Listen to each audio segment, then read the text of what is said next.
ನಮಸ್ಕಾರ. ಸದಾನಂದ ಬಾಬ್ನಿ ಯೂಟ್ಯೂಬ್ ವಾಹಿನಿಗೆ ಸ್ವಾಗತ. ಹಳ್ಳಿಗಳಲ್ಲಿ ಸರಿ ಯಾರು ಮಾರಾಟ ಮಾಡ್ತಾಯಿದ್ದಾರೆ, ಹೇಗೆ ಮಾರಾಟ ಮಾಡ್ತಾಯಿದ್ದಾರೆ, ಇದ್ರ ಹಿಂದೆ ಯಾರಿದ್ದಾರೆ ಅಂತಂದರೆ ಎಕ್ಸೈಸ್ ಕಮಿಷನರ್ ಕೂಡ ಇದ್ದಾರೆ. ನಂತರ ಎಕ್ಸೈಸ್ ಇರ್ತಕ್ಕಂಥ ಸಿಬ್ಬಂದಿ ಕೂಡ ಸಹಾಯವನ್ನು ಮಾಡ್ತಾಯಿದ್ದಾರೆ. ಅದು ಅಲ್ಲೇ ಕಿಂಗ್ ಪಿನ್ಗಳು ಬೆಳಗಾವದಲ್ಲಿ ಸಾಕಷ್ಟು ಜನ ಇದ್ದಾರೆ. ಒಬ್ಬರ ಹೆಸರನ್ನು ನೋಡೋಣ. ಇಲ್ಲಿ ಒಂದು ವಿಡಿಯೋನ ಹಿಂದೆ ಮಾಡಿದ್ದು, ಆ ವಿಡಿಯೋದ ಮುಂದಿನ ಭಾಗ ಇದು. ಇನ್ನು ಮೂರನೇ ಭಾಗ ಭಾಳ ಆಶ್ಚರ್ಯಕರ ಇದೆ, ಅದನ್ನು ಕೂಡ ನಾವು ವರದಿ ಮಾಡ್ತೇವೆ. ಈಗ ಎರಡನೇ ವರದಿ ಇದು. ಇಲ್ಲಿ ವಿನಯ್ ಹಾದಿಮನಿ, ಈತ ಯಾರು? ಎಕ್ಸೈಸ್ ಆಫೀಸಲ್ಲಿ ಇನ್ಸ್ಪೆಕ್ಟರ್ ಇದ್ದರು.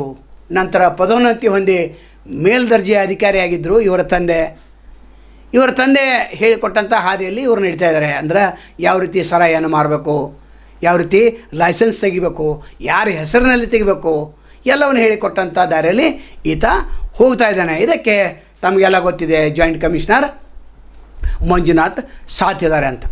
ಇಲ್ಲಿ ಆಶ್ಚರ್ಯಕರ ಸಂಗತಿ ಅಂತಾರೆ, ಇಲ್ಲಿ ಏನು ಬಾರ್ ಲೈಸೆನ್ಸ್ ಯಾರ ಹೆಸರು ಮೇಲಿದೆ? ಶ್ರದ್ಧಾ ಸಂತೋಷ್ ಕಟವಟೆ ಇವ್ರ ಹೆಸರು ಮೇಲಿದೆ. ಮಹಾತ್ಮ ಪೋಲಿರೋಡು ಬೆಳಗಾವ.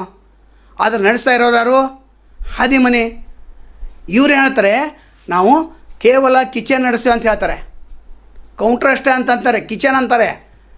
ಜನರನ್ನು ದಾರಿ ತಪ್ಪಿಸ್ತಾ ಇದ್ದಾರೆ, ಜನರಿಗೆ ಸುಳ್ಳು ಹೇಳೋದು. ಲೈಸೆನ್ಸ್ ಇರೋದು ಈಗಾಗಲೇ ಹೇಳಿದ್ದೆ, ಶ್ರದ್ಧಾ ಸಂತೋಷ್ ಕಟವಟೆ. ಕಾಪರ್ ಲಿಪ್ ಲೈಸೆನ್ಸ್ ಇವ್ರ ಹೆಸರಲ್ಲಿದೆ. ಅದರ ಸರಾಯಿ ಎಲ್ಲ ತರಿಸೋದು ಯಾರು? ವಿನಯ್ ಹಾದಿಮನಿ. ಹಾಗಾದರೆ ಯಾರು ಕೊಟ್ಟರು? ಇಲ್ಲಿ ಎಲ್ಲ ಬಾಟಲ್ಗಳು ಈತ ತರಿಸ್ತಾನೆ. ಇಲ್ಲಿ ಆಶ್ಚರ್ಯಕರ ಅಂತಂದರೆ, ಇಲ್ಲಿ ಒಂದು ಗುಪ್ತ ಸ್ಥಳ ಇದೆ, ರಹಸ್ಯ ಸ್ಥಳ. ಅಲ್ಲಿ ಯಾರು ಹೋಗ್ತಕ್ಕದಲ್ಲ. ಇಲ್ಲಿ ಯಾರ್ಯಾರು ಕೂಡ್ತಾರೆ ಅಂತಂದರೆ, ಬೆಳಗಾವದಲ್ಲಿ ಏನು ಕಿಂಗ್ ಪಿನ್ಗಳದ ಎಲ್ಲ ಕೂಡ್ತಾರೆ. ಇಲ್ಲಿ ಕಬಡ್ಡಿ ವಾಯಿಸ್ದವ್ರು ಇದ್ದಾರೆ, ನಂತರ ಓಡ್ಕಾ ವಾಯಿಸ್ದವ್ರು ಇದ್ದಾರೆ, ನಂತರ ಊರ್ಕಾ ನೆಕ್ಸ್ಟ್ ಅವರಿದ್ದಾರೆ, ನಂತರ ಬಾಲಾಜಿ ವಾಯಿಸಿದ್ದಾರೆ, ಮಿಡಲ್ ಬಾರ್ ಮಿಡ್ಲ್ಯಾಂಡ್ ಬಾರ್ ಅವರಿದ್ದಾರೆ. ಇವರೆಲ್ಲ ಕೂಡಿ ಏನು ಮಾಡ್ತಾರೆ? ಲಿಕ್ಕರನ್ನು ಒರಿಜಿನಲ್ ಇದು ಎಲ್ಲ ಕೂಡಿಸಿ ಮಿಕ್ಸ್ ಮಾಡ್ತಾರೆ. ಇಲ್ಲಿ ಯಾಕೆ ರೇಡ್ ಮಾಡೋದಿಲ್ಲ? ತಿಮ್ಮಾಪುರವ್ರು ಕೇಳ್ತೇವೆ. ಇಲ್ಲೊಂದು ರೇಡ್ ಮಾಡಿದರೆ ಎಲ್ಲ ಅಸಲಿಯತ್ತು ಗೊತ್ತಾಗ್ತದೆ. ಲೈಸೆನ್ಸ್ ಇರೋದು ಅವ್ರ ಹೆಸ್ರ ಮೇಲೆ, ಸರಾಯ ಮಾಡೋದು ಇವ್ರ ಹೆಸ್ರ ಮೇಲೆ. ಇನ್ನು ಕೌಂಟರ್ಗೆ ಬರೋಣ. ಕೌಂಟರ್ದಲ್ಲಿ ಕೂಡ ಅಲ್ಲಿ 60 ಮತ್ತು 90 ಇದೆ. ಅದರ ಬಿಲ್ ಯಾರ ಹೆಸ್ರ ಮೇಲೆ ಬರಬೇಕಾಗಿತ್ತು? ಶ್ರದ್ಧಾ ಸಂತೋಷ್ ಕಟವಟೆ ಮೇಲೆ ಬಿಲ್ ಬರಬೇಕಾಗಿತ್ತು. ಯಾಕೆ ಲೈಸೆನ್ಸ್ ಹೋಲ್ಡರ್ ಅವರು. ಇಲ್ಲಿ ಬಾರ್ ಲೈಸೆನ್ಸ್ ಇರೋದು ಅವ್ರ ಹೆಸ್ರ ಮೇಲೆ. ಆದರೆ ಬಿಲ್ ಏನಾಗ್ತಿದೆ? ಲಕ್ಷಾಂತರ ಕೊಡ್ತಿತ್ತು ಪ್ರತಿದಿನ. ಇದು ಎಲ್ಲಿ ಹೋಗ್ತಿತ್ತು ಅಂದರೆ, ಈಗೇನು ಹೇಳಿದಲ್ಲ, ಕಬಡ್ಡಿ ವೈನ್ಸ, ಓಡ್ಕಾ ವೈನ್ಸ, ಊರ್ಕಾ next, Balaji wines, midland bar, ಇವರೆಲ್ಲ ಕೂಡಿ ಈ ದುಡ್ಡನ್ನು ವಿತರಣೆ ಮಾಡ್ಕೋತಾರೆ. ಅಂದ್ರೆ ಸರಾಯಿ ಮಾರಾಟವನ್ನು ಇವರು ಅಕ್ರಮವಾಗಿ ಮಾಡ್ತಾರಂತ ಅರ್ಥ. ಇನ್ನು ಬೆಳಗಾವಿ ತಾಲೂಕದಲ್ಲಿ ಇವ್ರದ್ದೇ ಇದೆ. ಹಳ್ಳಿಗಳಲ್ಲಿ ಇವ್ರದ್ದೇ ಸರಾಯಿ ಇದೆ. ಯಾವಾಗ ಬೇಕಾದ್ರೆ 24/7 ಇಲ್ಲಿ ಸರಾಯಿ ಸಿಗ್ತೈತದು. ಏನು ಮಾಡ್ತಾರೆ? 4 ಕಾರ್ಗಡೆ ಇದೆ. ಆ 4 ಕಾರ್ಗಡೆಯಿಂದ ಹಳ್ಳಿಗಳಲ್ಲಿ ಇವರು ವಿತರಣೆ ಮಾಡ್ತಾರೆ. ಅದೇ ರೀತಿ 2 ವೀಲರ್ ಕೂಡ ಇದೆ. ಯಾವ ರೀತಿ ಎಲ್ಲಿ ಬೇಕೋ ಅಲ್ಲಿ 2 ವೀಲರ್ ಕೂಡ ಇವರು ಕೂಡ 2 ವೀಲರ್ದಿಂದ ಮಾಡ್ತಾರೆ. ಇದು ಎಲ್ಲರಿಗೂ ಗೊತ್ತಿಲ್ಲ, ಎಲ್ಲರಿಗೂ ಗೊತ್ತಿದೆ, ಮತ್ತು ಪೊಲೀಸ್ ಇಲಾಖೆಗೆ ಗೊತ್ತಿಲ್ಲ. ಹಿಡಿಬೇಕು ಅವು 4 ಕಾರ್ಗಡೆನ. ಕಾರ್ಗಡೆಯಲ್ಲಿ ಸಾಗಿಸುವಂತಿಲ್ಲ, ಖಾಸಗಿ ಕಾರ್ಗಡೆ 4. ಅಂದರೆ 2 ವೀಲರ್ ನೀವು ಎಲ್ಲಿ ಬೇಕಾದಲ್ಲ ಕೇಳ್ರಿ, ಇಷ್ಟು ಬೇಕಾಗಿತ್ತು ಅಂತ ಕೂಡಲೇ ಕೊಡ್ತಾರೆ. ಸರಾಯಿ ಬಂದ ದಿನ ಇವ್ರದ್ದೇ ಆಟ. ಅಂದ್ರೆ ಇಲ್ಲಿ ಹೆಚ್ಚು ಸರಾಯಿಯನ್ನು ಮಾರಾಟ ಮಾಡಿ ಹೆಚ್ಚು ಲಾಭವನ್ನು ಇವರೇ ಪಡಿತಿದ್ದಾರೆ. ಇನ್ನು ವಿನಯ್ ಹಾದಿಮನಿ ಯಾಕೆ ಪೇಮೆಂಟನ್ನು ಪಡಿತಾ ಇದ್ದಾರೆ?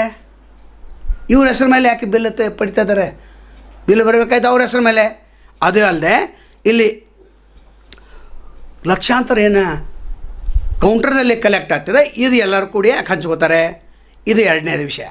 ಇನ್ನು ಕ್ಯಾಶ್ ಕಲೆಕ್ಟ್ ಎಲ್ಲರೂ ಮಾಡಿ ಇದು ಹಂಚ್ಕೊಳ್ತಾರೆ. ಇದು ಅಕ್ರಮ ಹಣ. ಅಂದ್ರೆ ಬ್ಲ್ಯಾಕ್ ಮನಿ ವೈಟ್ ಮಾಡಲಿಕ್ಕೆ ಇದನ್ನು ಉಪಯೋಗ ಮಾಡ್ತಾರೆ. ಅಂದರೆ ಹಾದಿಮನಿಯನ್ನು ತಂದೆಯವರು ಏನು ಬ್ಲ್ಯಾಕ್ ಮನಿ ಮಾಡಿದ್ರು, ಅದನ್ನು ಈ ಮಗ ವೈಟ್ ಮಾಡ್ತಾಯಿದ್ದಾರೆ ಅಂತ ದೊಡ್ಡ ಆರೋಪ ಇದೆ. ಇನ್ನು ಫುಲ್ ಬಾಟಲ AC ಸೆಕ್ಷನ್ದಲ್ಲಿ ಅದು ಅದು ಕೂಡ ಬಿಲ್ ಬರಬೇಕಾಯಿತು ಶ್ರದ್ಧಾ ಕಟ್ಟವಟೆ ಹೆಸರ ಮೇಲೆ. ಆದರೆ ಎಲ್ಲರ ಹೆಸರಿನಲ್ಲಿ ಇದು ಫುಲ್ ಬಾಟಲ್ ಬರ್ತೈತೆ ನೋಡ್ರಿ, ಆಶ್ಚರ್ಯ. ಬಿಲ್ ಇಲ್ಲ, ಸೇಲ್ ಇಲ್ಲ, ಯಾವುದು ಶ್ರದ್ಧಾ ಹೆಸರು. ಆದರೆ ಹಾಗಾದ್ರೆ ಈ ಬಾಟಲ್ ಎಲ್ಲಿಂದ ಬರ್ತವೆ ಅನ್ನೋದನ್ನು ಪತ್ತೆ ಹಚ್ಚಬೇಕು. ಇನ್ನು ನೌಕರ ಪರಿಸ್ಥಿತಿ ಇಲ್ಲದು, ESI ಇಲ್ಲ, PF ಇಲ್ಲ, ಇನ್ನು ಲೇಬರ್ ಆಫೀಸರ್ಸ ಇಲ್ಲಿ ಬಂದು ನೋಡ್ಬೇಕಲ್ಲ ಎಷ್ಟು ಕೆಲಸ ಮಾಡ್ತಾರೆ, ಎಷ್ಟು ESI ತುಂಬಕ್ಕೆ ಅದು ಇಲ್ಲ. ಇನ್ನು ಪ್ರಾವಿಡೆಂಟ್ ಫಂಡ, PF, ನೌಕರರ ಭವಿಷ್ಯ ನಿಧಿ ಅದು ಕೂಡ ಇಲ್ಲ. ಅಂದರೆ ಇಲ್ಲಿ ಸಂಪೂರ್ಣ ಅಕ್ರಮ ನಡೀತಾ ಇದೆ. ಇನ್ನು ಮೂರನೇ ವರದಿ ಫೋಟೋ ಸಹಿತ ನಾವು ಬಿಡುಗಡೆ ಮಾಡ್ತೇವೆ. ಬೈಲಹೊಂಗಲದಲ್ಲಿ ಎಷ್ಟಿವೆ, ಇವ್ರ ಹೆಂಡತಿ ಹೆಸ್ರ ಮೇಲೆ 1 ಲೈಸೆನ್ಸ್ ತೆಗೆದಾರೆ. ನಂತರ ಕಬಾಡಿ ಹೆಸ್ರ ಮೇಲೆ ಬೆಳಗಾವಿ ಏನು ಬಸ್ ಸ್ಟ್ಯಾಂಡ್ ಎದುರುಗಡೆ ಇದೆ, ಅದು ಕಾರ್ಪೊರೇಷನ್ ಕಾಂಪ್ಲೆಕ್ಸಲ್ಲಿ, ಅಲ್ಲಿ CL2 ಇದ್ದದ್ದು CL7 ಮಾಡ್ತಾಯಿದ್ದಾರೆ. ಹಿಂದಿನ ಸಂಚಿಕೆಯಲ್ಲಿ ನಾವು ಹೇಳಿದೆ. ಇಂಥ ಅಕ್ರಮ ಚಟುವಟಿಕೆಗಳು ನಡೀತಾ ಇದ್ದರೂ ಕೂಡ ಪೊಲೀಸರು, ಆಯಾ ಪೊಲೀಸರು ಪೊಲೀಸ್ ಸ್ಟೇಷನ್ಗಳ ವ್ಯಾಪ್ತಿಯಲ್ಲಿ ಬರ್ತೈತೆ. ನಂತರ ಬೆಳಗಾವಿ ತಾಲೂಕಿನಲ್ಲಿ ಎಲ್ಲ ಬಾರ್ಗಳಲ್ಲಿ, ಅಂದರೆ ಇವೇನು ಹೊರಗಡೆ ಊಟ ಮಾಡ್ತಾರೆ ಧಾಬಾಗಳಲ್ಲಿ ಸಿಗ್ತದೆ. ನಂತರ ಅಂಗಡಿಗಳಲ್ಲಿ ಅಲ್ಲಿ ಯಾಕೆ ಕೊಡ್ತಾರೆ ಅವರು, ಇವ್ರದ್ದೇ ಒಂದು ದೊಡ್ಡ ಟೀಮ್ ಇದೆ. ಈ ಟೀಮನ್ನು ಪತ್ತೆ ಹಚ್ಚೋರು ಯಾರು, ನಾವೇನು ಕೇಳ್ತೇವೆ. ಇಲ್ಲೇ ಸೋರಿಕೆ ಆಗ್ತಾಯಿದೆ. ಅಬಕಾರಿ ಮಂತ್ರಿಗಳೇ, ತಿಮ್ಮಾಪುರವರೇ, ನೀವೇನು ಮಾಡ್ತಾಯಿದ್ದೀರಿ? ಬೇಗನೆ ಬಂಧನೆ ಮಾಡಬೇಕು. ಮೊದಲನೇ ವರದಿಯಲ್ಲೇ ಇವರು ಥಂಡಾಗಿದ್ದಾರೆ ಅಂತ ಸುದ್ದಿದೆ, ಅದು ಥಂಡಾಗಿಲ್ಲ. ಯಾಕಂದರೆ ಜನ ನೋಡ್ತಾರೆ, ಬಿಟ್ಟುಬಿಡ್ತಾರೆ. ಅದರ ಎರಡನೇ ವರದಿ ಅದು ಎಲ್ಲ ಕೇಳಿದಲ್ಲ, ಎಲ್ಲ ಕಂಪ್ನಿ ಹೇಳಿದ್ದೇವೆ, ಎಲ್ಲರೂ ಕೂಡ್ತಾ ಅಂತೇಳಿ ರಹಸ್ಯ ಸ್ಥಳ ಅಂತೇಳಿದೆ. ಈ ರಹಸ್ಯ ಸ್ಥಳದ ಮೇಲೆ ನೀವು ರೇಡ್ ಮಾಡಿದ್ರೆ ಯಾವ ಕಂಪ್ನಿ ಒರಿಜಿನಲ್ ಇದೆಯೋ ಡೂಪ್ಲಿಕೇಟ್ ಇದೆಯೋ ಯಾರ್ಯಾರು ಕೂಡಿಸ್ತಾರೆ, ಮಿಕ್ಸ್ ಯಾಕೆ ಮಾಡ್ತಾರೆ? ಮಿಕ್ಸ್ ಮಾಡಲಿಕ್ಕೆ ಅಧಿಕಾರ ಇಲ್ಲ. ಇದನ್ನು ನಾವು ಗಮನಿಸಬೇಕು. ಸರ್ಕಾರಕ್ಕೆ ಹೆಚ್ಚು ನಷ್ಟವನ್ನು ಉಂಟು ಮಾಡ್ತಕ್ಕಂಥ ಈ ವಿನಯ್ ಹಾದಿಮನಿ ಅನೇಕ ವರ್ಷಗಳಿಂದ ಈ ದಂಧೆಯಲ್ಲಿ ತೊಡಗಿದ್ದಾರೆ. ಇದಕ್ಕೆ ಎಕ್ಸೈಸ್ ಆಫೀಸರ್ಸ್ ಎಲ್ಲರೂ ಕೂಡ, ನಾವು ಎಕ್ಸೈಸ್ DC ಕುಲಕರ್ಣಿ ಕೇಳ್ತಾರೆ, ನೀವು ಯಾಕಲ್ಲಿ ರೀಡ್ ಮಾಡೋದಿಲ್ಲ, ನಿಮ್ಮ ಕಾರ್ಯವ್ಯಾಪ್ತಿಯಲ್ಲಿ ಬರ್ತೈತೆ ಅದು, ನೀವು ಕೂಡ ತಪಾಸಣೆ ಮಾಡಬೇಕು. ಸುನಿಲ್ ಕುಮಾರ್ ಅಬಕಾರಿ ನಿರೀಕ್ಷಕ, ನೀವು ಚೆಕ್ ಮಾಡ್ತೀರಿ, 11:30ಕ್ಕೆ ಬಂದಾಗಬೇಕು.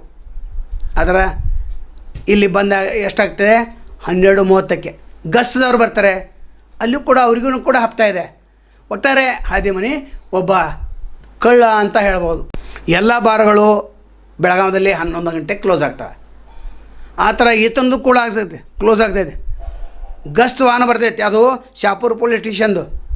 10:30ಕ್ಕೆ ಇಲ್ಲಿ ಬರ್ತಾರೆ, 11ಕ್ಕೆ ಬಂದಾಗಬೇಕು.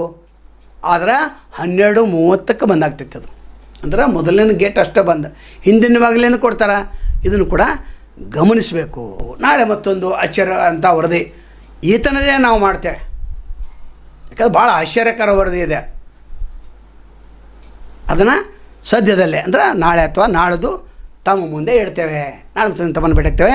ಅಲ್ಲಿವರೆಗೆ ಎಲ್ಚ್ ಬಾಗ್ಲಿ, ನಮಸ್ಕಾರ.